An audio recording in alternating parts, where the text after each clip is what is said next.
Lorsque le Bouddha Vipasien accomplit l'éveil pour la première fois, il observa principalement deux choses, la tranquillité et le renoncement. Dirgha Agama Sutra volume 1.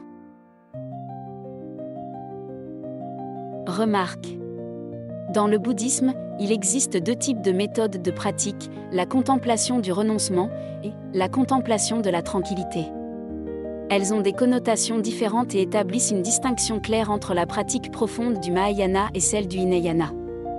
1. La notion de contemplation du renoncement se réfère à la méthode de contemplation directe employée par les auditeurs, Sravaka, et les pratiquants solitaires, Pratyeka-buddha, qui ont réalisé la voie du Hinayana.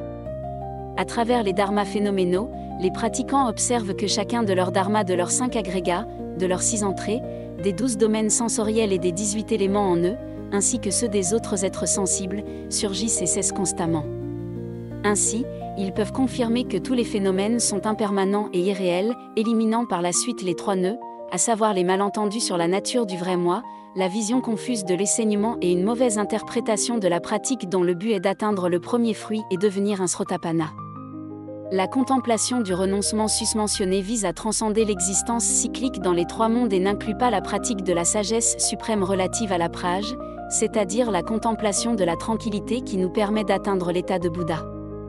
2. La notion de la contemplation de la tranquillité correspond au sens de l'éveil sur le chemin de la Bodhi, au cours duquel un bodhisattva gagne confiance dans les enseignements du Bouddha.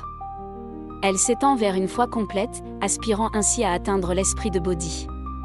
Cela rend alors possible la pratique progressive des 6 pramis pour finalement atteindre l'illumination.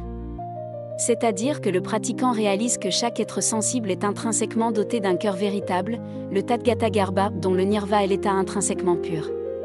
Ainsi, il est important pour les bodhisattvas de réaliser leur Tathagata-garbha qui existe intrinsèquement et éternellement en eux pour être à l'aise et demeurer fermes dans leur pratique prédéterminée des 52 étapes de la voie de la Bodhi.